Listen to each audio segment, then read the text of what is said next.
I always knew my parents didn't value me, but I never imagined they would abandon me on my wedding day and then show up smiling the moment they saw my $135,000 Porsche parked in my driveway. My name is Ariana Cole. I'm 32 years old, and the day I married the love of my life became the exact day I stopped believing my parents ever loved me at all. It didn't happen in a big fight.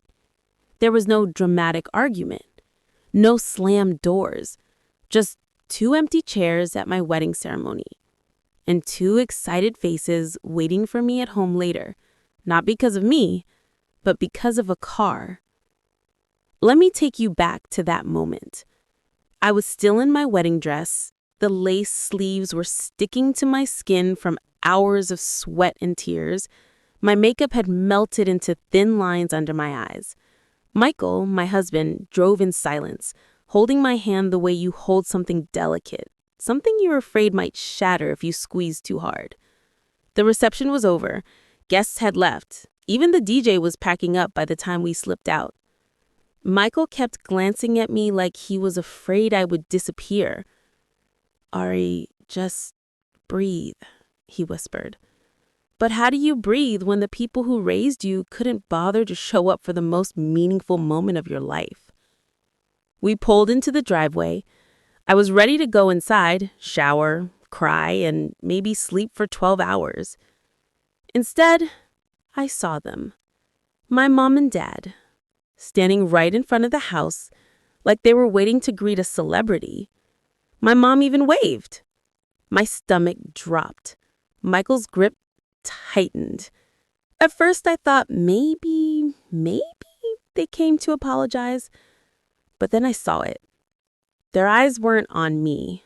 They were glued to the Porsche Taycan Turbo S behind us, my dream car, my hard-earned reward after grinding through 7 years in tech. My mother gasped dramatically and stepped toward the car like it was a newborn baby.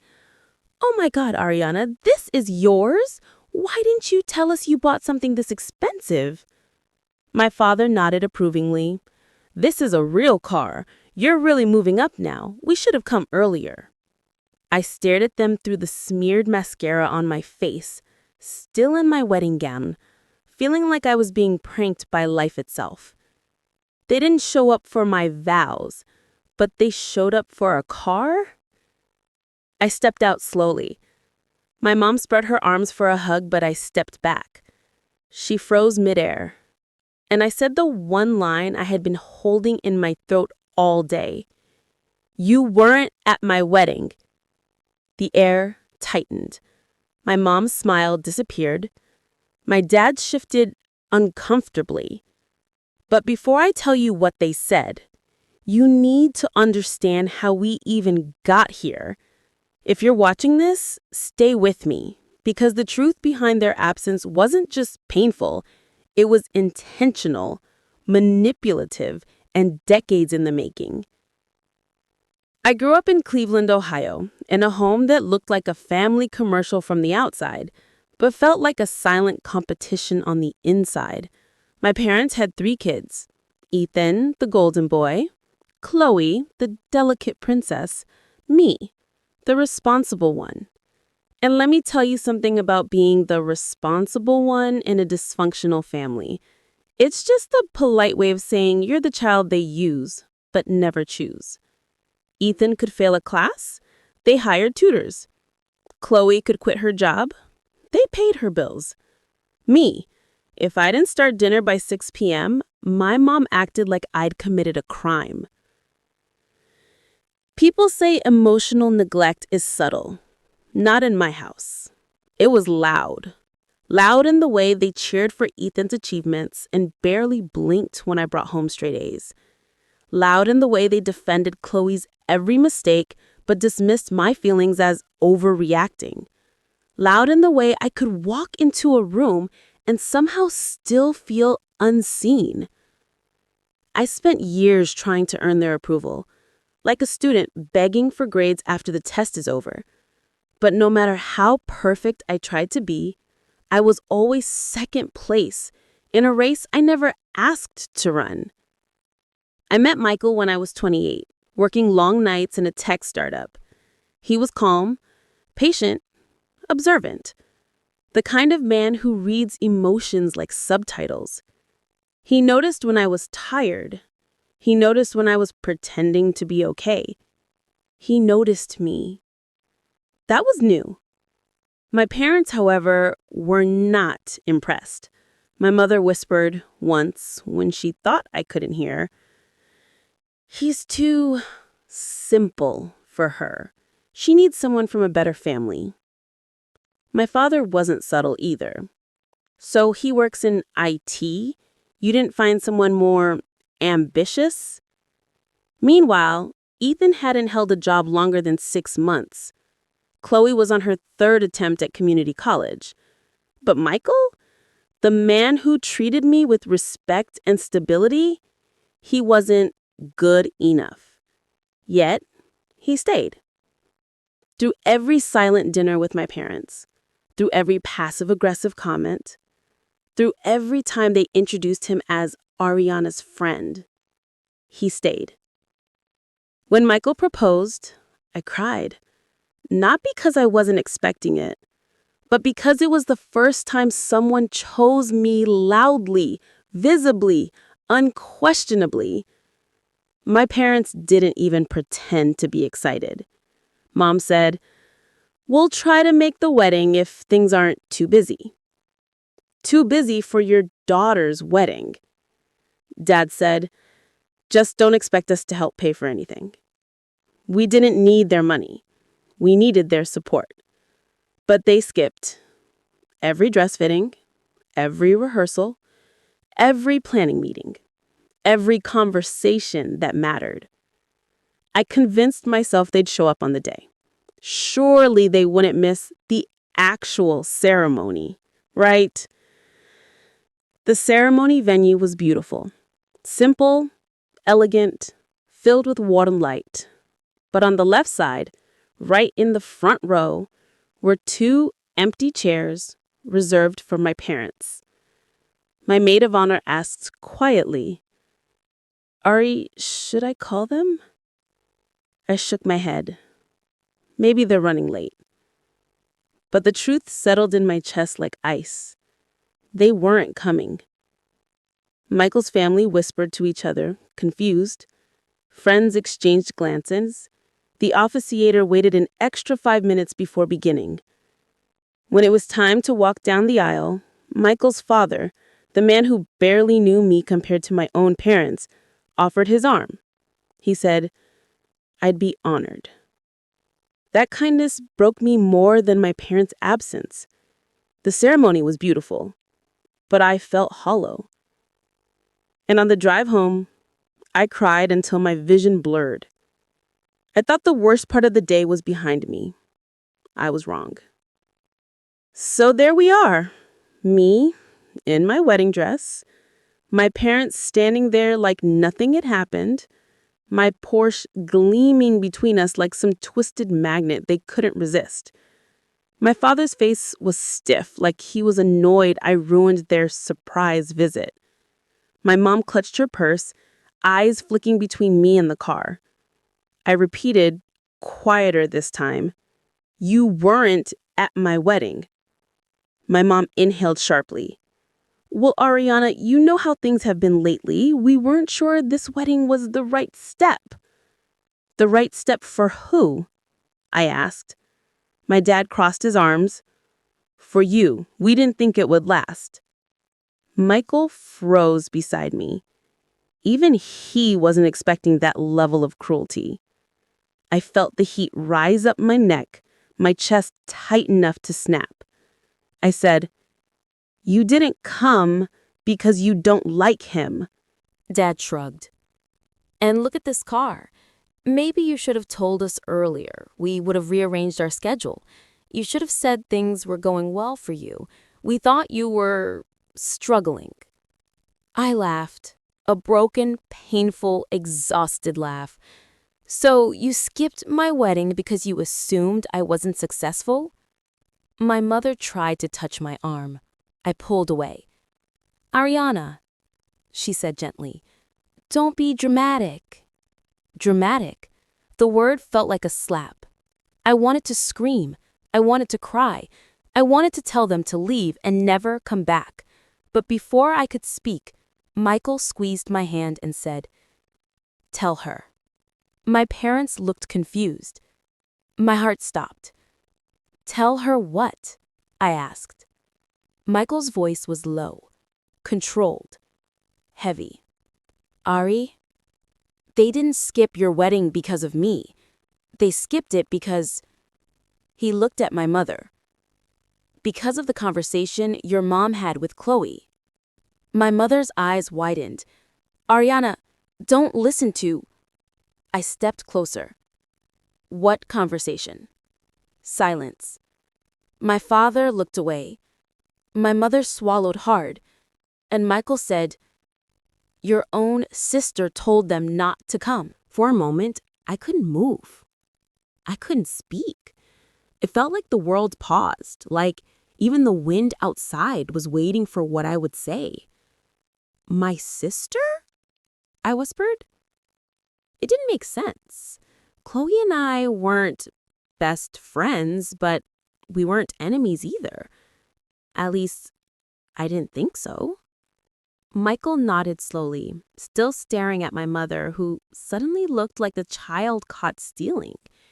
My dad shifted, cleared his throat, and muttered, "Maybe this isn't the right time." "No," I cut him off. "You skipped my wedding because Chloe told you to?" My mother wrung her hands, avoiding my eyes. "Ariana, it wasn't like that. She made us concerned." "Concerned about what?" I asked. Silence.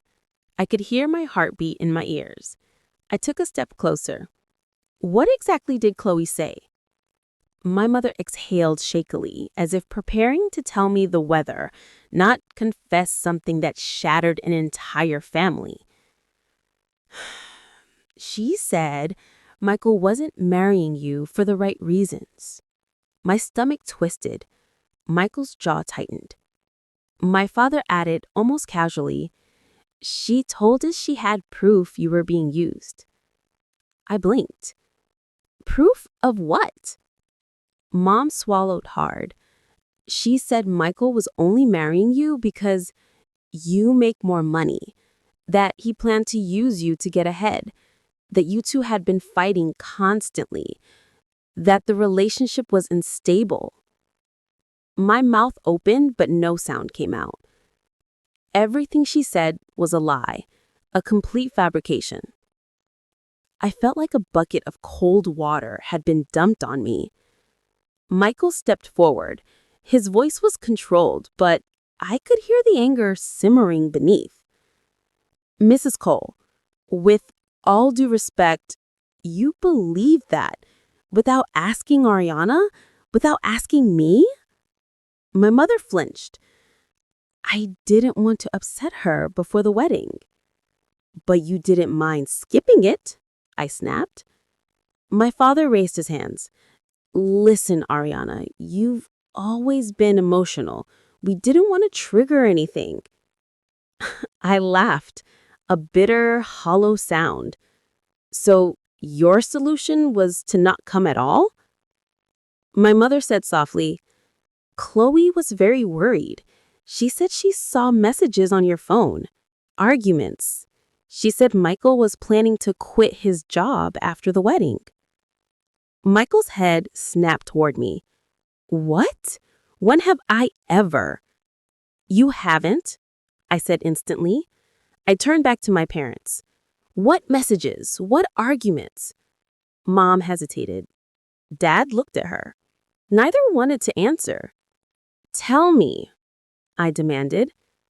Finally, Mom whispered, "Screenshots." My breath caught.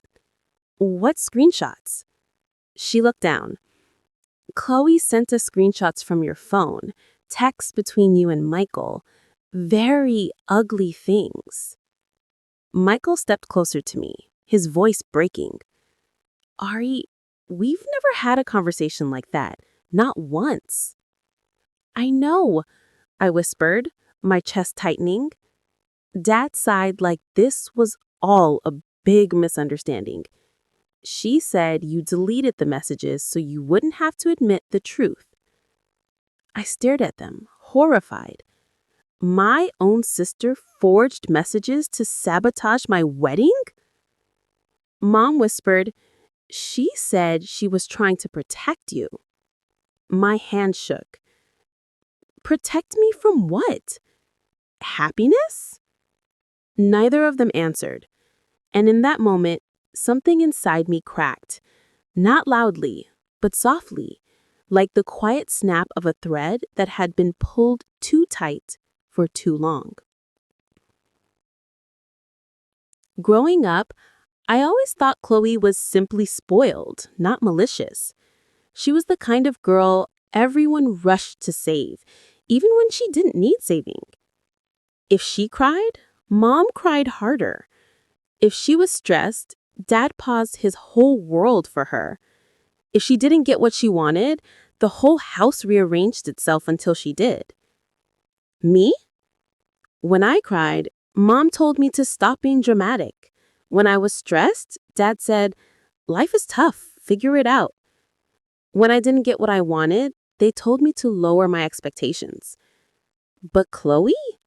She grew up believing attention was oxygen, something she deserved simply for existing. Still, I never thought she hated me. I folded her clothes when Mom was sick, helped her study when she failed physics, drove her to work every day for a year when her car broke down. I wasn't her best friend, but I wasn't her enemy. At least that's what I believed. Until that night. I turned to my father, suddenly seeing my childhood clearly for the first time. Why did you believe her so easily? He looked offended. We didn't believe her easily. She had screenshots. The pain that hit me wasn't anger. It was a deeper, quieter hurt, the kind that comes from decades of being the child no one believes. So, if Ethan showed you a random screenshot, you would question him? My father scoffed. Ethan wouldn't do that. And Chloe too? I asked. Mom frowned. You're being unfair, Ariana. You know Chloe is sensitive. She notices things. Sensitive? I repeated. Or jealous? Mom stiffened. That silence told me They knew. They had always known. Chloe was jealous of my job, my independence, my stability, my relationship. But instead of dealing with her jealousy, they fed it. For years. Michael turned to me gently. Ari, want to go inside? We don't have to do this tonight.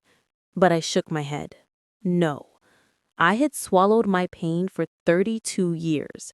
Tonight, I was done.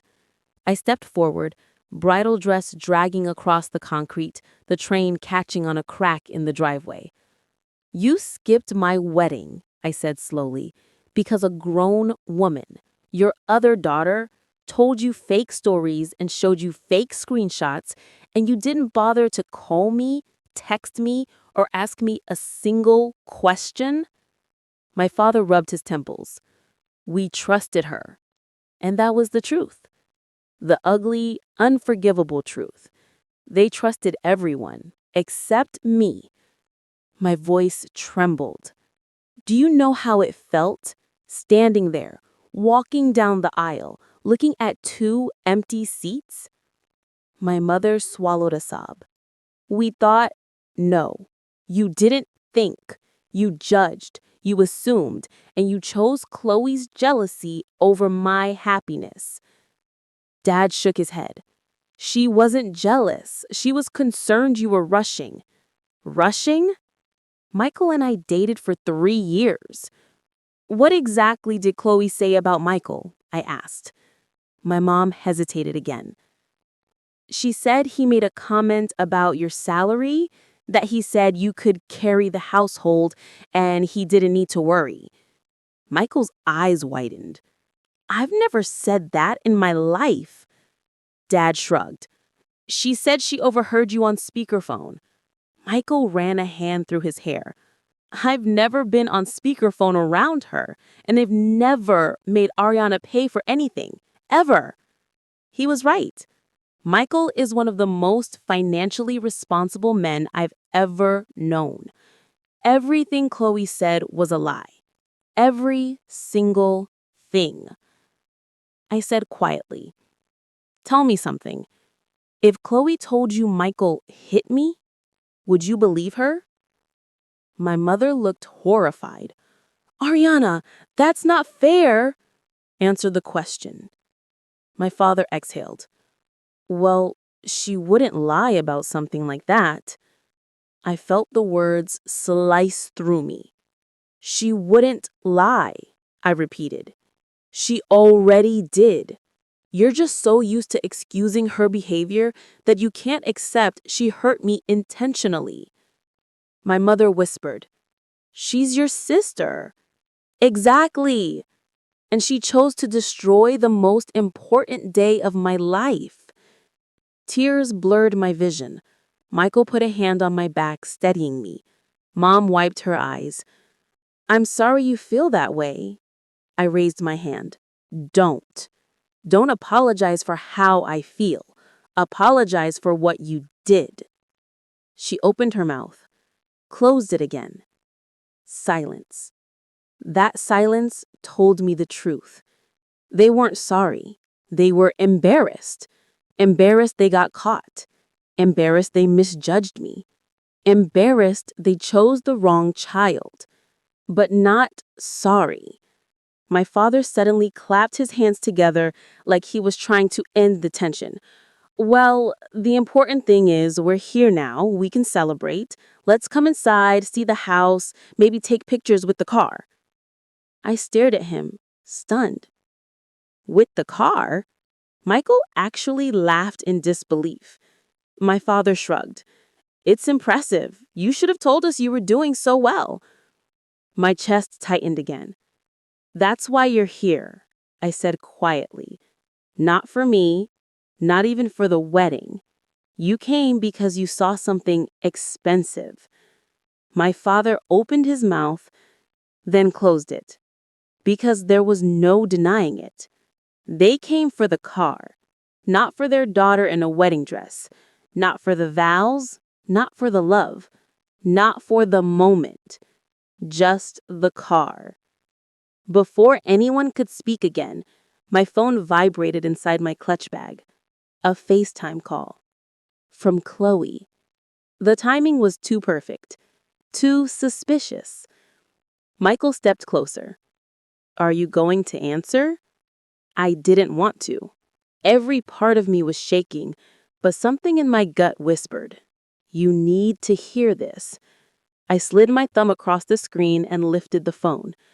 Chloe appeared, smiling like she'd just gotten home from a spa day. "Hey, bride!"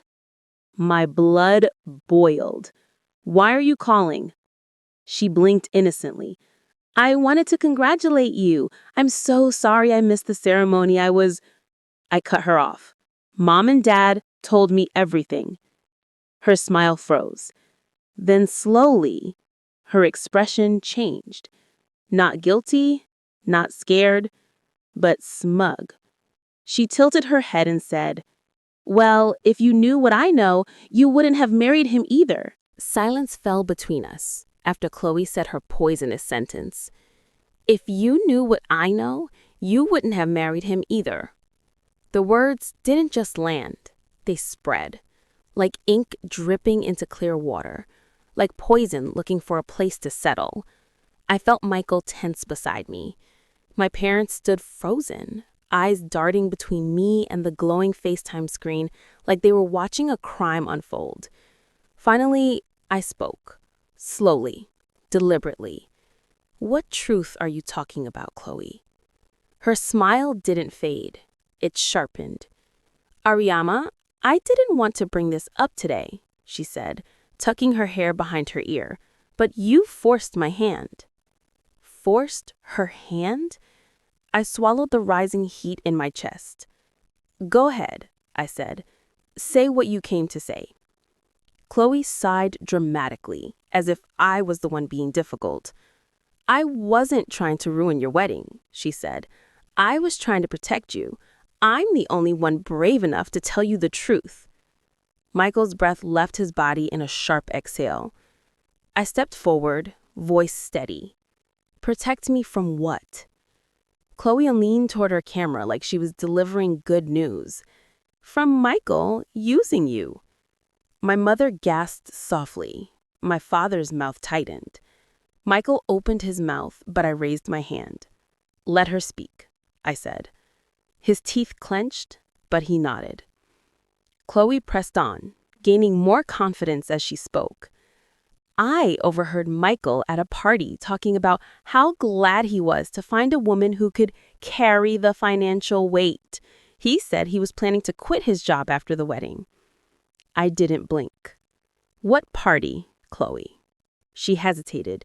Too long, and her eyes darted sideways. You don't know the people. Friends are friends. I kept my face blank. Inside, rage simmered. And when did this happen? I asked. She blinked again. A few weeks ago. What was the name of the place? The party? Where was it? She froze. A lie can run fast, but it never develops legs. I don't remember the name. I folded my arms. You don't remember the place, the people, the date, anything? Chloe's jaw tightened. You're attacking me because you don't want to hear the truth. No, I said calmly. I'm asking for evidence. She scoffed. You want evidence? How about the messages, the ones you deleted? Michael frowned deeply. Deleted messages? Ariana has never deleted messages from me. We don't even talk like that.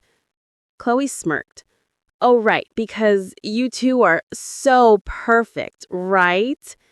My parents watched silently, two spectators at a cruelty show.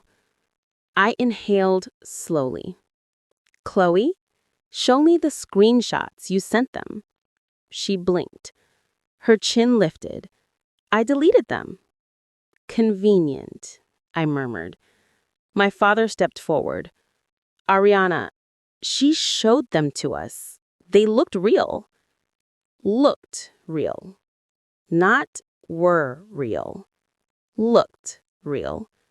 There's a difference. I turned back to Chloe. You forged messages.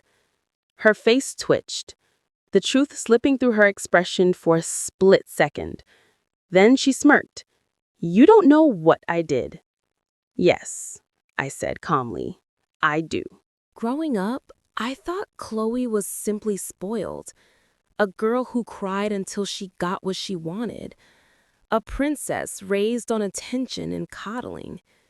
But as she glared at me through the screen, I realized something. She wasn't just spoiled. She was strategic, envious, and deeply insecure. My voice softened, not out of kindness, but clarity. Why, Chloe? Her eyebrows rose. Why what? Why would you sabotage my wedding? I asked. Why go this far? She rolled her eyes. Because you're always showing off. Michael's head snapped toward her. Showing off? Ariana works hard, harder than anyone in this family. Chloe sneered. Oh, please. She walks around acting like she's better than us. I shook my head. When have I ever acted better than you? Chloe didn't answer. Because she couldn't. So she changed tactics. You think everyone loves your perfect life, your fancy job, your fancy apartment, and now a Porsche? You just love rubbing it in my face. I stared at her. You think I bought a Porsche to rub it in your face? Yes, she snapped. The absurdity hit me like a wave, a sad, depressing wave, because for the first time, I understood how she saw me. Not as a sister, not as family, but as competition. I spoke quietly. I'm not responsible for how you feel about your own life. My mother stepped forward, desperate. Ariana, sweetheart, let's calm down. No, I said firmly, you calm down. Chloe had no right to lie, no right to interfere, no right to break my wedding day. My father crossed his arms, the old, stubborn posture I knew too well. Families make mistakes. We should move on.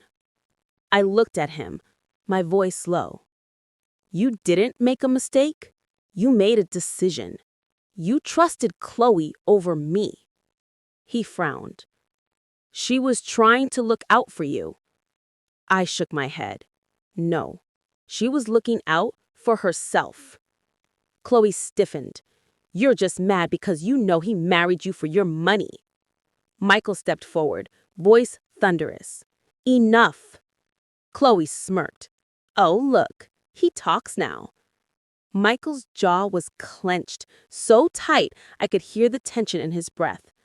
I have never, not once, said anything about Ariana's money to anyone, ever. Sure, Chloe said mockingly. Michael took a step closer. If you're going to lie, at least make it believable. She glared at him. I don't need to lie. Yes, I said softly. You do. Something flickered in Chloe's expression. Fear, insecurity, something real. So I pressed. What's really going on with you, Chloe? Jealous of my job, my stability, my marriage? She bristled. You think you're so perfect. No, I whispered. I think I'm finally seeing the truth. She blinked. The truth? Yes, I said. That you would rather destroy something beautiful than fix something broken. That landed right in her chest. Her face changed. Something snapped. The mask slipped. You've always been the favorite, Ariana, she screamed suddenly. My jaw dropped. Michael looked stunned. My parents froze. What? I asked. Chloe's breathing was shallow, fast, panicked. You were always the one they bragged about. Oh, Ariana's so smart. Oh, Ariana's so responsible. Oh, Ariana got another scholarship. You think that didn't hurt? You think I didn't feel invisible next to you? Invisible? Her? I almost laughed. Bitterly. You were the favorite, I said evenly. No, you were the one with the straight A's, the perfect behavior, the accomplishments. I had to work for attention. You just existed and they loved you. My father spoke finally. Chloe, that's not, be quiet, she snapped at him. My mother gasped, and suddenly, everything made sense.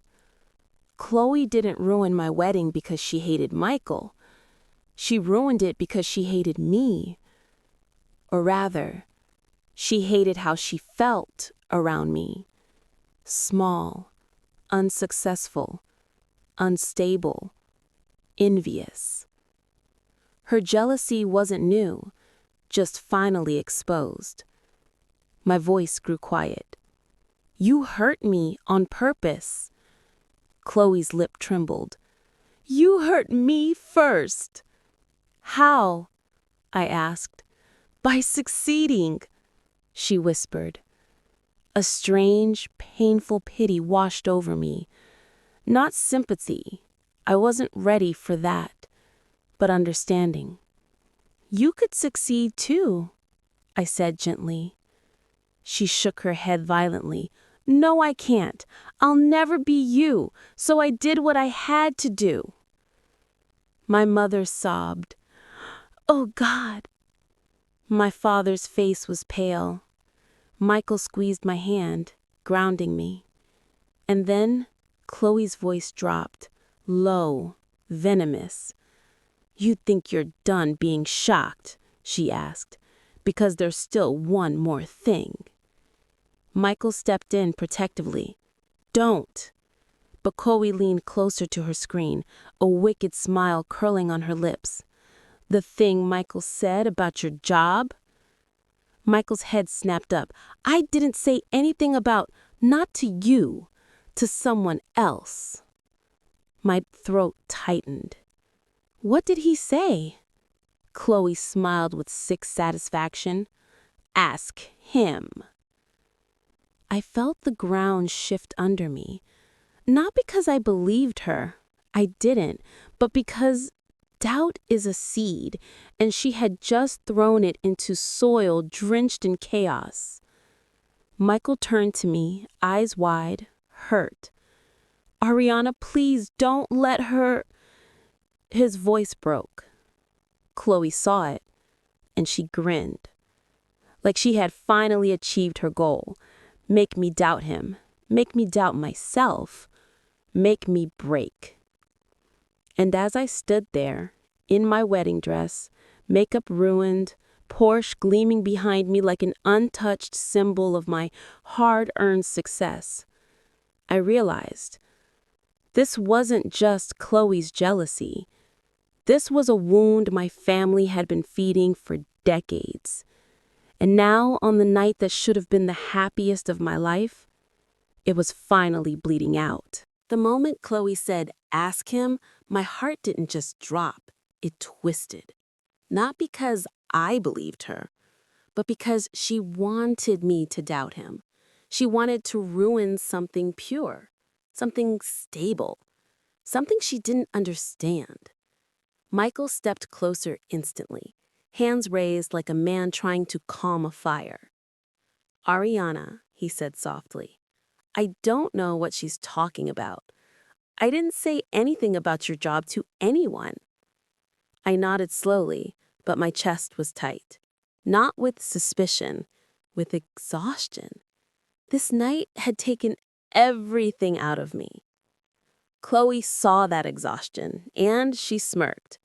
"You see," she said, leaning back in her chair on the screen.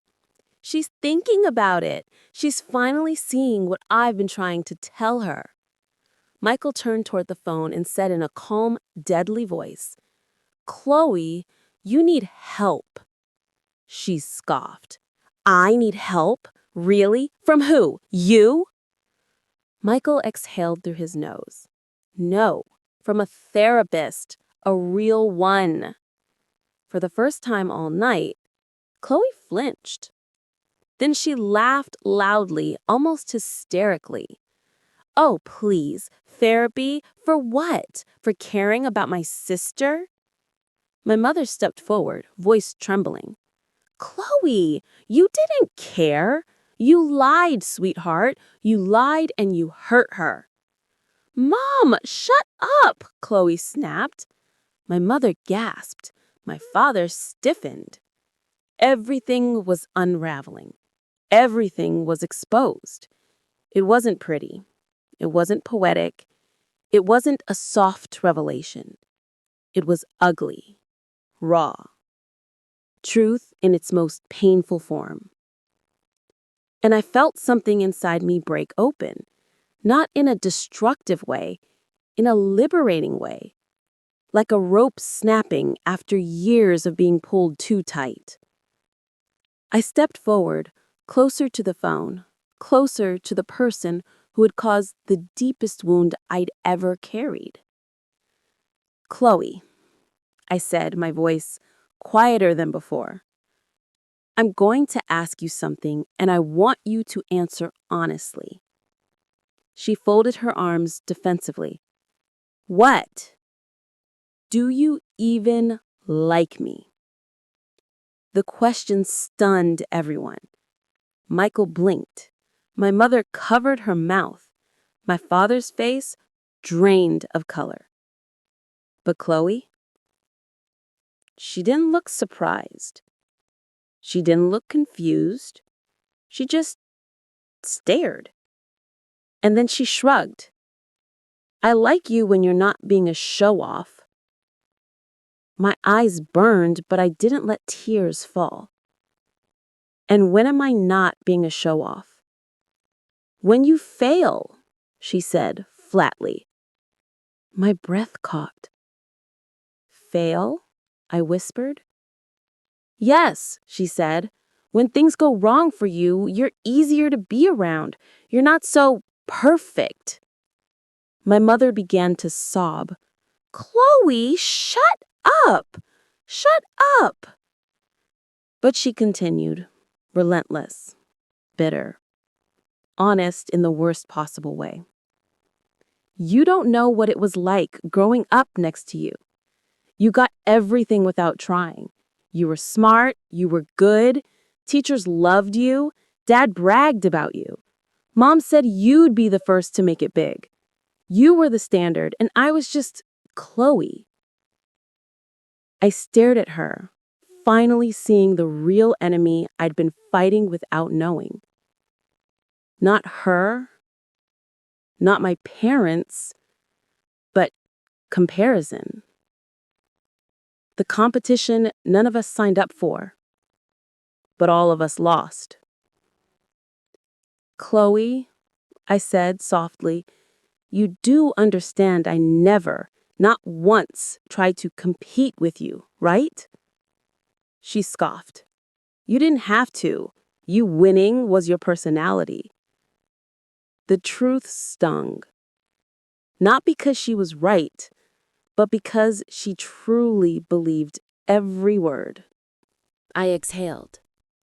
So you punished me, I said slowly, for being who I am.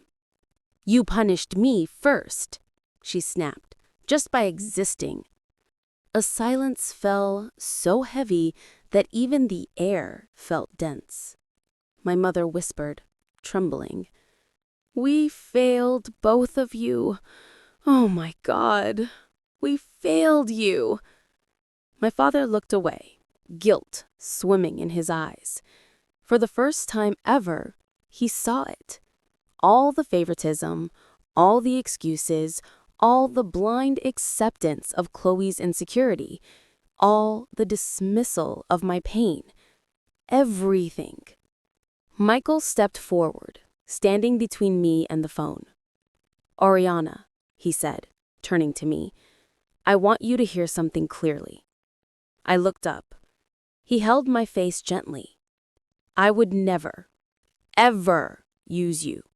Your money, your success, your career, none of that is why I fell in love with you. I fell in love with you because you're strong, because you see people, because you fight for people, because you care deeply. You've taken care of everyone for so long, and nobody took care of you. My lips trembled. Michael, he shook his head. You are the most hardworking person I know. You earned everything you have. Everything, including that Porsche. You don't owe anyone an apology for shining. My vision blurred, not with pain this time, but with relief, affirmation, safety. Then he turned back to Chloe.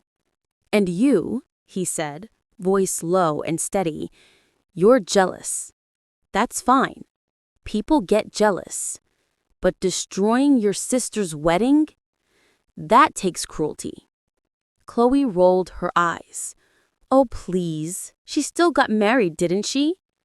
Michael stepped toward the screen, voice sharper now. You didn't ruin the wedding ceremony, but you ruined what it meant. My throat tightened.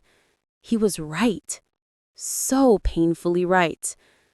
My father cleared his throat, voice shaky. Ariana, I didn't realize how bad it was. I didn't realize Chloe felt like this. I turned to him. That's the problem. You didn't realize. You never realized. You never asked. You never tried to see me. He looked down at his shoes, the first sign of humility I'd seen from him in years. My mother stepped forward and touched my arm gently. Honey, I am so sorry. You didn't deserve any of this, and we shouldn't have believed her without talking to you. I nodded slowly. I know. And we shouldn't have skipped the wedding. We were wrong. So wrong. My father finally said, "We failed you. I failed you." The words hit harder than I expected, because after 32 years, this was the first time he acknowledged my pain. But I wasn't done. I inhaled deeply. I love you both, but I need you to hear me. I cannot and will not continue a relationship where my feelings don't matter, where lies go unchecked, where jealousy is protected, where I'm the only one expected to forgive. My father nodded. We understand. And, I added, I'm going to need space. My mother's face crumpled, but she didn't argue. Okay. Chloe scoffed loudly. Oh, look, now she's playing victim. I met her gaze calmly. No, I'm setting boundaries. That's the same thing, she snapped. No, boundaries protect me.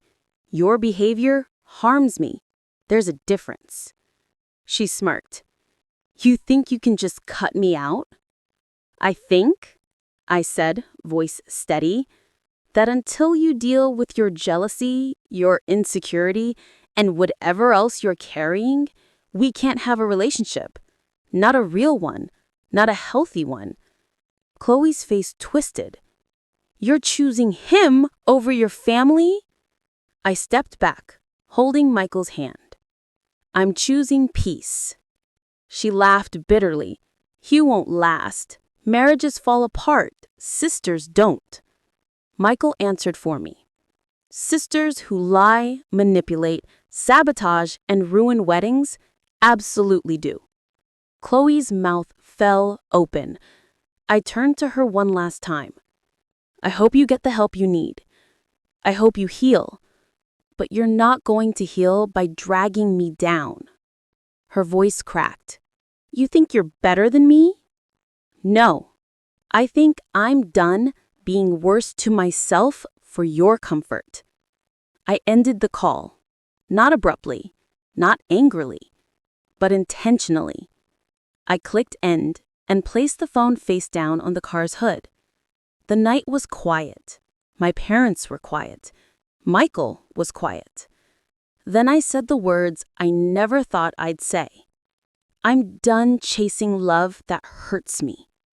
My mother sobbed again. My father stepped back. Michael pulled me close. And for the first time that night, I felt free. Not happy, not healed, but free. We walked inside. I changed out of my wedding dress. I sat on the couch with Michael's arm wrapped around me. I exhaled, deeply, like my body had been waiting years to release that breath. And I realized something powerful. Family doesn't get to break you just because they're family. You get to choose peace. You get to choose boundaries. You get to choose yourself. The next morning, my parents texted me an apology, a real one. Not perfect, not enough, but a start. Chloe didn't text. I wasn't surprised. Months later, she finally admitted to forging the screenshots, not out of guilt, but because she wanted to win.